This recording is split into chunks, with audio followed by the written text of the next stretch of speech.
Hello editors, நம்ம use பண்ணுற system low spec PC or லேப்டாப்பாக இருந்தால் நம்ம DaVinci யூஸ் பண்ணும்போது அடிக்கடி லேக் ஆகும். அந்த மாதிரி டைமில் DaVinciயை நம்ம எப்படி ஆப்டிமைஸ் பண்ணி லேக் இல்லாமல் யூஸ் பண்ணுறதுன்னு தான் இந்த வீடியோவில் பார்க்க போகிறோம். இதில் 2-3 மெத்தட் இருக்குது, ப்ளஸ் நான் சில போனஸ் டிப்ஸும் சொல்கிறேன். ஸோ இந்த வீடியோவை ஃபுல்லாக பாருங்கள்.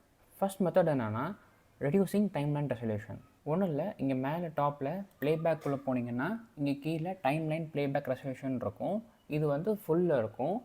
இதை வந்து நீங்கள் ஹாஃப் அண்ட் மாற்றி வச்சுக்கலாம். இதை ஹாஃப் அண்ட் சேஞ்ச் பண்ணுறதுனால நம்ம டைம்லைனில் 4K வீடியோஸ் இருந்தால் அது வந்து ஒரு ஹாஃப் ரெசல்யூஷனாக நமக்கு ஷோ ஆகும்.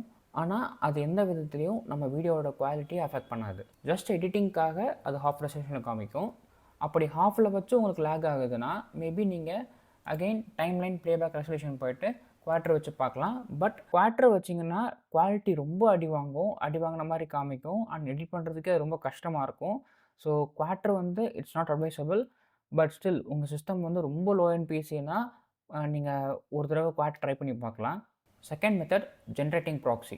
இன்கேஸ் நீங்கள் இந்த கிளிப் ஆட் பண்ணணுன்னா இந்த கிளிப்பை செலக்ட் பண்ணி ரைட் கிளிக் பண்ணிங்கன்னா இங்கே கீழே ஜென்ரேட் ப்ராக்ஸி மீடியான்னு இருக்கும். அதை கிளிக் பண்ணிக்கோங்க. இப்போது ப்ராக்ஸி ஜென்ரேட் ஆகும். இங்கே ஜென்ரேட் ஆனோடனே இங்கே ஒரு சிம்பிள் ஆட் ஆயிரும். நீங்கள் ஜஸ்ட் நீங்கள் இதை ட்ராக் பண்ணி நீங்கள் வச்சுக்கலாம்.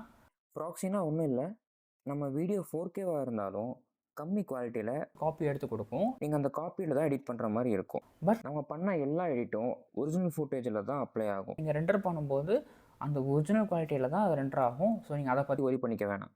இந்த மாதிரி சின்ன சிங்கிள் கிளிப்பாக இருந்தால் அது ஃபியூ மினிட்ஸில் ஜென்ரேட் ஆகிடும். பட் இன்கேஸ் நீங்கள் வந்து நிறையா மல்டிபிள் கிளிப்ஸை நீங்கள் ப்ராக்ஸி ஜென்ரேட் பண்ணோம்னா நீங்கள் செலக்ட் ஆல் கொடுத்து ஜென்ரேட் ப்ராக்ஸி கொடுக்கலாம். பட் அந்த மாதிரி மல்டிபிள் கிளிப்ஸ் நீங்கள் ப்ராக்ஸி ஜென்ரேட் பண்ணும்போது ரொம்ப டைம் எடுக்கும். நீங்கள் வந்து கப்புள் ஆஃப் ஹவர்ஸ் கூட எடுக்கும் சம்டைம்ஸ். நீங்கள் ஜென்ரேட் ப்ராக்ஸி போட்டுட்டு நீங்கள் வேறு எதனா வேலையை முடிச்சுட்டு வந்து அதுக்கப்புறம் நீங்கள் எடிட் பண்ணுற மாதிரி இருக்கும். பட் நீங்கள் எவ்ரி டைம் இந்த மாதிரி ப்ராக்ஸி யூஸ் பண்ணி ஆட் பண்ணுற மாதிரி இருந்தால் அது உங்கள் ஸ்டோரேஜை கொஞ்சம் பிடிக்கும். அது நீங்கள் எங்கே செக் பண்ணலான்னா இங்கே கீழே ப்ராஜெக்ட் செட்டிங்ஸில் இந்த ஆப்டிமைஸ் மீடியா அண்ட் ரெண்டர் கேட்சின்னு இருக்குது பார்த்தீங்களா, அது கீழே ஒர்க்கிங் ஃபோல்டர்ஸ்ன்னு இருக்கும். அந்த கேட்டகரியில் பார்த்தீங்கன்னா இங்கே ப்ராக்ஸி ஜென்ரேஷன் லொக்கேஷன் இருக்கும். இங்கே ப்ரோஸ் கொடுத்தீங்கன்னா இந்த ஃபோல்டரில் தான் நீங்கள் ஜென்ரேட் பண்ணுற எல்லா ப்ராக்ஸி ஃபுட்டேஜஸும் இருக்கும். நீங்கள் உள்ளே போய் இன்கேஸ் உங்களுக்கு ஸ்டோரேஜ் இஷ்யூ இருந்ததுன்னா நீங்கள் டெலிட் பண்ணிக்கலாம். Okay. Third method render catch. In case நீங்கள் வந்து ஃபியூஷன் எஃபெக்ட்ஸ் இந்த மாதிரி நிறையா ஒர்க் பண்ணுறீங்க உங்கள் டைம்லைன்லனா அது வந்து அகெயின் அது சாப்பியாக லேக் ஆகி ப்ளே ஆகும். அந்த மாதிரி டைமில் நீங்கள் ரெண்டர் கேட்சை வந்து ஆன் பண்ணிக்கலாம். அது எங்கே பண்ணோன்னா இங்கே ப்ளேபேக்கில் கீழே வந்தீங்கன்னா இங்கே ரெண்டர் கேட்சின்னு இருக்கும். இதில் 3 மெத்தட் இருக்கும். நன்னா ரெண்டர் கேட்சை நம்ம ஆஃப் பண்ணி வச்சுருக்கோன்னு அர்த்தம். ஸ்மார்ட்னா நீங்கள் எடிட் பண்ணும்போதே ஆன் த ஸ்பாட்டில் அது ஒரு இடத்துல ரெண்டர் பண்ணி ஸ்டோர் பண்ணி வச்சுக்கும். அந்த மாதிரி பண்ணும்போது உங்களுக்கு DaVinciயில் லேக் இருக்காது, ப்ளேபேக் வந்து ஸ்மூத்தாக இருக்கும். யூசர்னால் மொத்த டைம்லைனும் ஆட்டோமேட்டிக்காக DaVinciயை ரெண்டர் பண்ணி ஸ்டோர் பண்ணாமல் எந்த பர்டிகுலர் பார்ட் மட்டும் நமக்கு வேணும்னு நினைக்கிறோமோ அதை மட்டும் ரெண்டர் பண்ணி ஸ்டோர் பண்ணி வைக்கிறது தான் ரெண்டர் கேட்சி. பட் ஸ்டில் இந்த மெத்தடை வந்து நான் ரெக்கமெண்ட் பண்ண மாட்டேன். ஏன்னா இந்த மெத்தட் வந்து உங்களுக்கு ஸ்டோரேஜ் ரொம்ப கன்சியூம் ஆகும். அண்ட் இது வந்து ஒரு சின்ன விஷயத்தை ஓவர் டூ பண்ணி சால்வ் பண்ணுற மாதிரியான மேட்ரு இது. ஸோ அந்த ரெண்டர் கேட்சி மட்டும் நான் சஜஸ்ட் பண்ண மாட்டேன். பட் இந்த மெத்தட் யூஸ் பண்ணும்போது தான் உங்களுக்கு ப்ராப்ளம் சால்வ் ஆகுது, லேக் ஆகுதுன்னா you can go for it. நீங்கள் இதை யூஸ் பண்ணும்போதும் ஸ்டோரேஜ் வந்து ப்ராக்ஸியோட அதிகமாக ஸ்டோரேஜ் பிடிக்க சான்ஸ் இருக்குது. அதை கிளியர் பண்ணுறதும் ஈஸி தான்.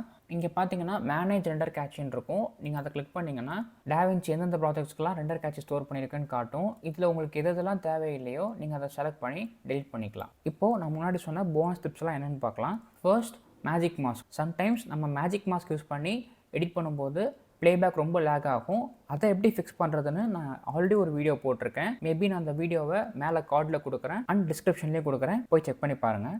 Next, colour grading. நீங்கள் கலர் கிரேடிங்கில் ஒர்க் பண்ணும்போதும் நீங்கள் நோட்ஸில் ஒர்க் பண்ணுறதுனால மேபி நீங்கள் கலர் கிரேடிங் பண்ணதுக்கப்புறம் ப்ளேபேக் வந்து லேக் ஆகலாம். அதுக்கு என்ன சொல்யூஷன்னா எஃபெக்ட்ஸ் டேப்பில் அட்ஜஸ்ட்மெண்ட் கிளிப் எடுத்துக்கோங்க. நீங்கள் எதை கலர் கரெக்ஷன் பண்ணுமோ அதுக்கு மேலே இந்த அட்ஜஸ்ட்மெண்ட் லேயரை வச்சுக்கோங்க. இப்போது நீங்கள் இந்த அட்ஜஸ்ட்மெண்ட் லேயரை கிளிக் பண்ணி கலர் பேஜுக்கு போய் இப்போ நீங்கள் கலர் கரெக்ஷன் பண்ணிங்கன்னா அட்ஜஸ்ட்மெண்ட் கிளிப்பில் நம்ம என்ன பண்ணாலும் அதுக்கு கீழே இருக்கிற கிளிப்ஸில் டேரெக்டாக அப்ளை ஆகுன்றதுனால நீங்கள் கிளிப்ஸில் டேரெக்டாக கலர் கரெக்ஷன் பண்ண தேவையில்லை. ஈஸியாக நீங்கள் அட்ஜஸ்ட்மெண்ட் கிளிப்லேயே பண்ணிக்கலாம். அட்ஜஸ்ட்மெண்ட் கிளிப்பில் நீங்கள் கலர் கரெக்ஷன் பண்ணுறதுல உங்களுக்கு என்ன ஒரு பெனிஃபிட்னா, இன்கேஸ் நீங்கள் இந்த மொத்த கிளிப்ஸுக்கும் சேம் கலர் கரெக்ஷன் கொடுக்கணும்னு நினச்சிங்கன்னா நீங்கள் ஜஸ்ட் இந்த அட்ஜஸ்ட்மெண்ட் லேயரை இந்த மாதிரி நீங்கள் அட்ஜஸ்ட் பண்ணாலே போதும். ஜஸ்ட் சிங்கிள் கிளிக்கில் எல்லா கிளிப்புக்கும் ஒரே கரெக்ஷன் வந்துடும்.